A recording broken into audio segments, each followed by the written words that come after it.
पुरुषार्थ से प्रारब्ध। ओम शांति विषय। निरहंकारी बन उन्नति की ओर, देही अभिमान की साधना। आज का ये संगम युग हमें एक बहुत ही सूक्ष्म और गहरी साधना सिखाता है, निरहंकारी और देही अभिमानी बनने की साधना। हम सभी जानते हैं कि हमारा लक्ष्य है ऊंच पद की प्राप्ति, देवताई स्वरूप की स्थापना। लेकिन यह ऊंच पद केवल ज्ञान से नहीं, बल्कि चलन और स्थिति की रॉयल्टी से प्राप्त होता है। आज बाप दादा हमें बहुत प्यार से समझाते हैं, जैसे बाप दादा निरहंकारी हैं, वैसे ही फॉलो फादर करो तो सदा उन्नति होती रहेगी। तो आज हम समझेंगे ऐसी कौन सी खबरदारी हमें रखनी है जिससे हम सदा उन्नति करते रहें। पहली बात, मनसा से भी किसी को दुख न देना। बाप कहते हैं केवल कर्म या वाणी से नहीं, बल्कि मनसा से भी किसी को दुख नहीं देना है। कई बार हम बाहर से शांत रहते हैं, लेकिन भीतर में किसी के लिए नकारात्मक संकल्प चलते रहते हैं। यही हमारी उन्नति को रोक देते हैं। इसलिए अभ्यास करें हर आत्मा के लिए शुभ भावना, शुभ कामना। दूसरी बात, क्रोध पर पूर्ण विजय। क्रोध एक ऐसा विकार है जो क्षण में हमारी सारी तपस्या को जला देता है। बाप कहते हैं किसी भी परिस्थिति में क्रोध नहीं आना चाहिए।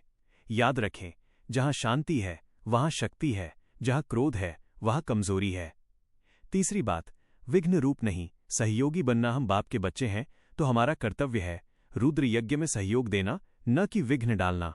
अगर हम अपने स्वभाव या व्यवहार से दूसरों को गिराते हैं तो हम सेवा के बजाय विघ्न का कारण बन जाते हैं। इसलिए संकल्प लें, मैं हर परिस्थिति में सहयोगी आत्मा हूं। चौथी, सबसे मुख्य बात, देही अभिमानी बनना। बाप कहते हैं मेहनत इसी में है। हम बार बार देह अभिमान में आ जाते हैं, मैं ऐसा हूं, मेरा मान, मेरी बात। लेकिन जब हम अपने को आत्मा समझते हैं तो स्वभाव स्वतः मीठा, शांत और रॉयल बन जाता है। अभ्यास करें, मैं आत्मा हूं, ये शरीर मेरा साधन है। अब प्रश्न आता है, हम इस ज्ञान को सेवा में कैसे लाएं। बाप कहते हैं मुख से सदैव रत्न निकलें, चलन में रॉयल्टी हो। हर आत्मा को बाप का परिचय दें। जब हमारी स्थिति सच्ची होगी तभी हमारी सेवा प्रभावशाली होगी। नहीं तो शब्द तो होंगे लेकिन असर नहीं होगा। इसलिए पहले स्वयं बनो, फिर दूसरों को बनाओ। Meditation commentary. अब कुछ क्षण हम अपने आप को अनुभव करें। मैं एक शांत ज्योति स्वरूप आत्मा हूं, इस शरीर से अलग, हल्का, न्यारा। मैं अपने परम पिता शिव बाबा की संतान हूं। वो निरहंकारी शांति के सागर हैं। उनकी किरणें मुझ आत्मा पर पड़ रही हैं। मेरा मन शांत हो रहा है, हर संकल्प पवित्र बन रहा है। अब मैं अनुभव करता हूं, मेरे अंदर से केवल शुभ भावनाएं निकल रही हैं। मैं किसी को भी मनसा, वाचा, कर्मणा से दुख नहीं देता।